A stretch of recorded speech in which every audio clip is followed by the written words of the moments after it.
Go, let's get started. Adam will go give you the first jump here. Your name's at the top of the list. Throw a hand up if you got it. Cool. Start with Adam. Cool. Hey, Bruce, thanks for doing this. Good to see you. We hadn't talked to you in about a week or two. Wanted to find out from you what that experience was like having to actually miss a game and how hard that was for you and what that day was like. Jake said it kind of came on late in the afternoon and just kind of got worse from there. But what was that like? How did that go for you?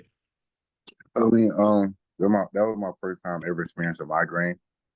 So like I knew like a couple of games before I've been having like a lot of some head pressure.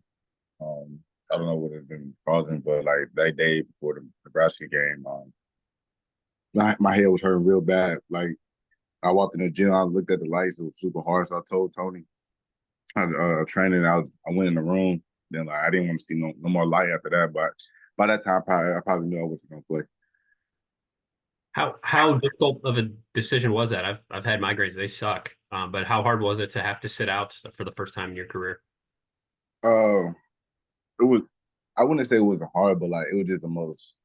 It was the smartest decision for me and for my body and for the team. Like I feel like if I would have went out there with a headache and I just with lighting, all the noise, being out there, I feel like I wouldn't have benefited my team in no aspect with that. So I just having faith in my teammate, they would get the job done, and they did. So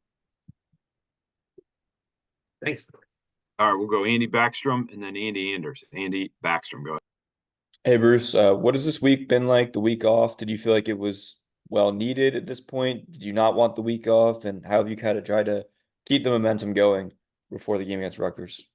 um, it it definitely difficult, especially just late in the year. You've been rolling, all of a sudden like you just stop because you got a whole week of just practicing. Because usually just playing at least every other 3 days you playing or again prepare. So now just focusing on ourselves and really trying to maintain like what's the goal and how everything will look like right after the Rutgers game. So soon as the Rutgers game over, like two or a day and a half, we in the Big Ten tournament.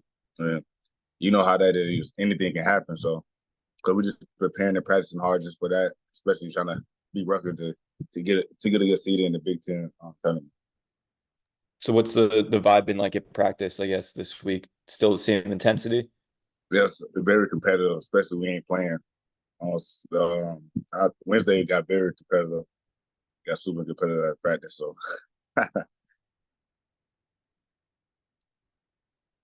All right, we'll go Andy Anders and then Steve Hellwagon. Andy. Yeah, Bruce. Obviously, you guys have found some more success on the road than you had previously. Just what's been important. I guess what was important in that Michigan State game that you can carry over and handle things in a hostile environment there on Sunday. uh, main thing is really just turnovers, y'all. Just make sure like it would just minimize the turnover, especially how Rutgers play defense. They force you to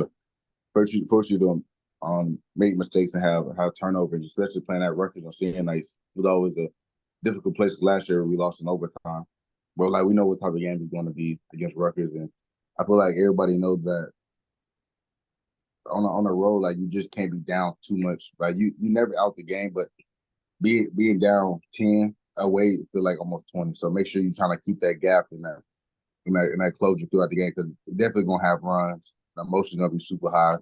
So because we playing for seeding at this point, so I feel like our team is mentally ready and to play and get a win. Yeah, how are you guys embracing that? You say you're playing for your season.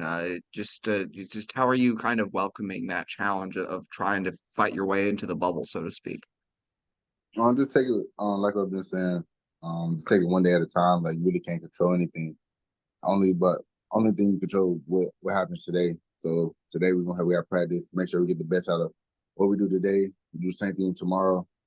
We're gonna beat Rutgers and same thing move on. So I feel like we had that same mentality for these past 3 weeks, and it's been a crazy 3 weeks. I ain't gonna lie, like it's been up and down, like got a lot of emotion, but I feel like as a team we've been on together to get those things done. All right, Steve Hellwagon, then Patrick Engel. Steve. Hey, Bruce. Question I got is about Jake Diebler. I know you've talked a lot about he's one of the big reasons why you're at Ohio State, just your kinship, just how you've seen him kind of take this role and run with it here. The success has been pretty good, obviously, win 4 out of 5, but just your relationship with him and maybe how that's changed now that he's the head guy, I guess. I feel like nothing has changed for me personally, but sometimes I'll be forgetting he's the head coach at times. But like I'll be like, oh, like he is a head coach for right now. But like it is crazy though. But I feel like our relationship never had changed. It's still the same to this day. At practice, he just demand for me more now, more than ever, because how things is going, how things have been rolling. So he leaning on me a lot, but I'm okay with that because I feel like my teammates have trusted me and I trust my teammates to get the job done. And other question I got is a couple of the freshmen, Royal and Middleton, are playing more minutes here in these last 5 games since he took over, and some of it, Middleton was banged up there a little bit, but I don't know, just what are those 2 guys game in and game out right now? Feels like they're getting a little bit more involved in the team success than maybe they were earlier in the season.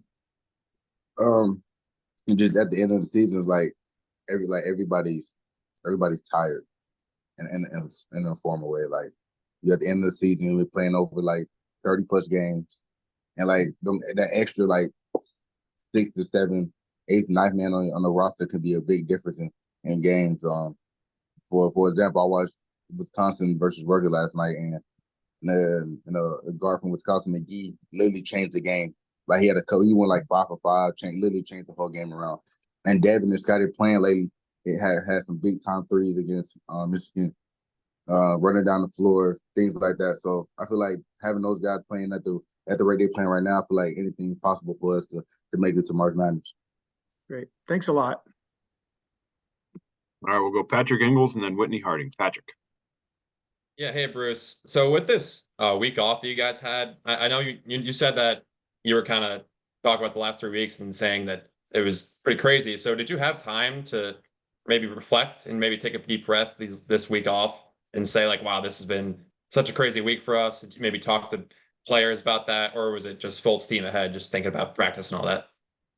No, we definitely like sometimes be in a locker room, we'd be looking at each other, being like, yo, like my 2 years at Ohio State, like in the season, how everything went, bro. Like it just been crazy, yo. Like you couldn't plan it out. Like you just got to be a part of it. And I know it just seemed crazy each and every day. Cause I look at my teammates like, yo, like sometimes like a head coach got fired this season. Like it's nothing normal about it. It's almost crazy, and we playing well after it.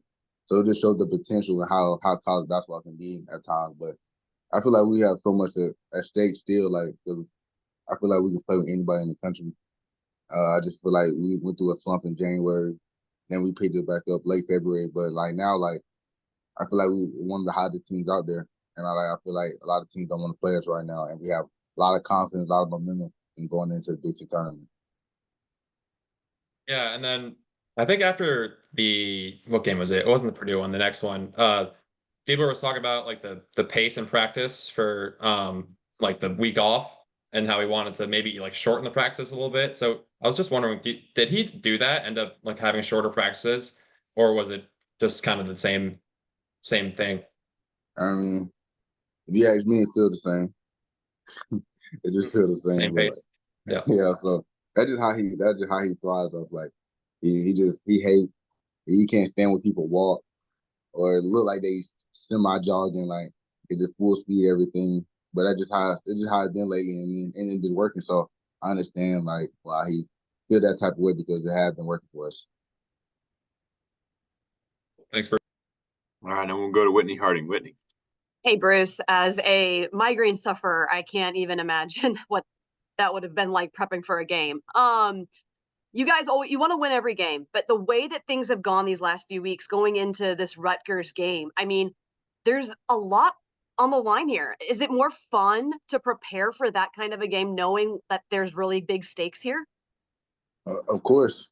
I mean, like this is why you play this game of basketball, for big state games. Like it just don't get no more fun than that, especially with the guys that you've been through the good and bad with. And we feel like, and we have so much confidence in ourselves right now. Like it's unbelievable. Like confidence you see in players, the swagger, like how they go about playing offense and defense and cheering on our teammates. So when you had that, and it's so contagious. It's so contagious that everybody feeds off of it, and you just boosting your teammate up and things like that. So I feel like every game we go into, we feel like we're gonna win. And I had that confidence in my team. Was it, this is probably a dumb question, I'm gonna ask it anyway, so forgive me. Was it the wins that kind of have given you guys the confidence, or was there something else when you guys clicked and felt like, yeah, we can make this push? I mean, the wins, of course, build that confidence, but you just seen how your team just bond together through the good and bad. Because throughout the Minnesota loss, it was we came together and we just talked about it. It didn't feel like oh my God, like the season over. We were like, okay, cool, we know what to do, know how to handle this on the road. Then we got the road win at Michigan State in a crazy way, but we feel like we have an understanding what to do and how to get the job done against Rutgers. Thanks, buddy. Bruce, man, thanks for the time. I appreciate it. All right, enjoy class. We'll see you in a little bit. Bruce. All right. Thank you, Bruce. Thanks, Bruce. Yes, we do.